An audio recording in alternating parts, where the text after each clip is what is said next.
Today we are going to discuss a topic called storage classes. So I hope we have covered some of the topics in the C program already. So the next topic is storage classes. In a one word definition, if we talk about storage classes, there are two things. It will tell about the scope of the variable and lifetime of the variable. That is called the storage classes. As the name suggested that you know what is variable, a variable which holds a value, or else we can assign some value to the variable, but where it exactly gets stored, in what location it will get stored, how you keep on changing the value of a variable. So all those things will be done with the help of storage classes.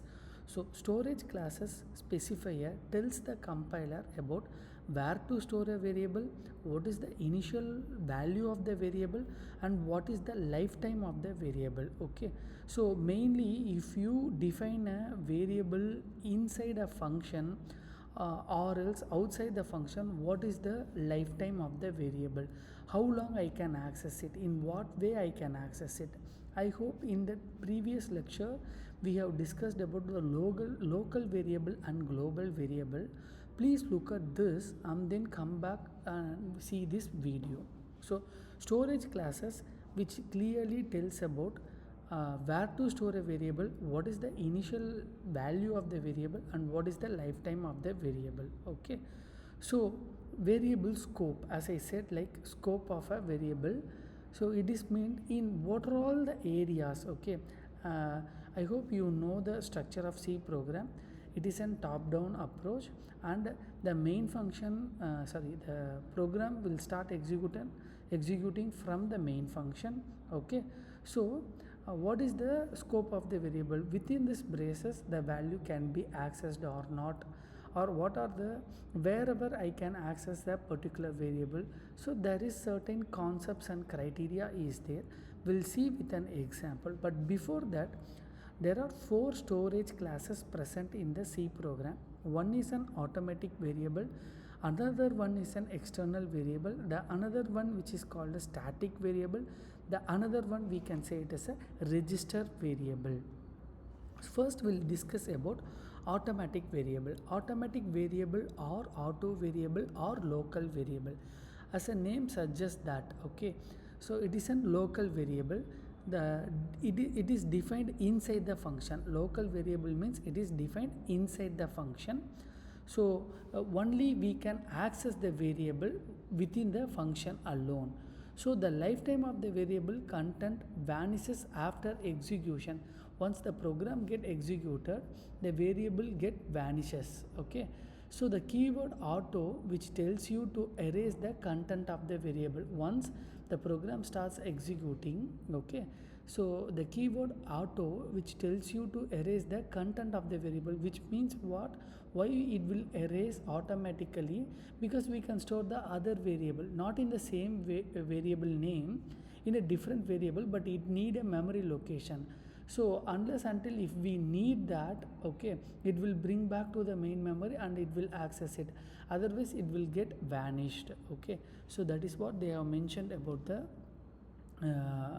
automatic variable. There are 3 things: automatic variable, auto variable, or local variable. All those things are same.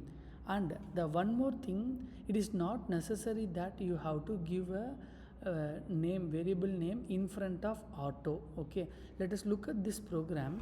The first line, which tells you the header file hash include stdio.h, and the second line which includes the another header file, and followed by void main. This is the main function.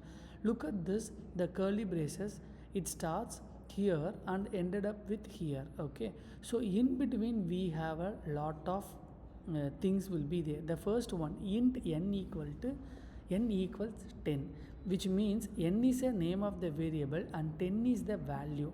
We are assigning 10 to the variable name called n. Okay, and followed by we have a function block 1, and we have another function block 2.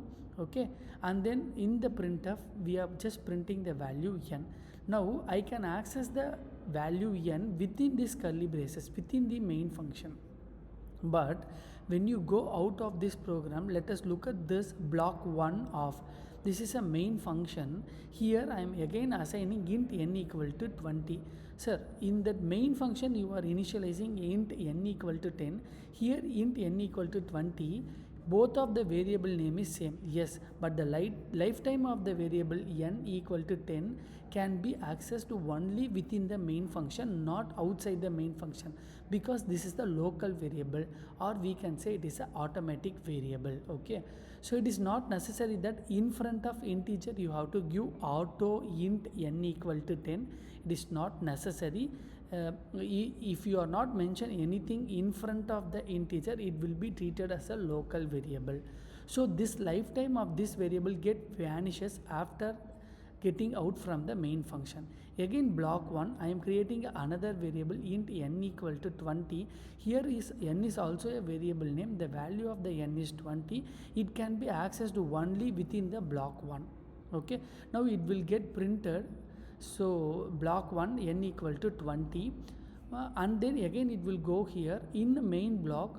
It will say n equal to 10 only, because this 20 will get vanished only within the block 1. So this is called as automatic variable. I hope you understand.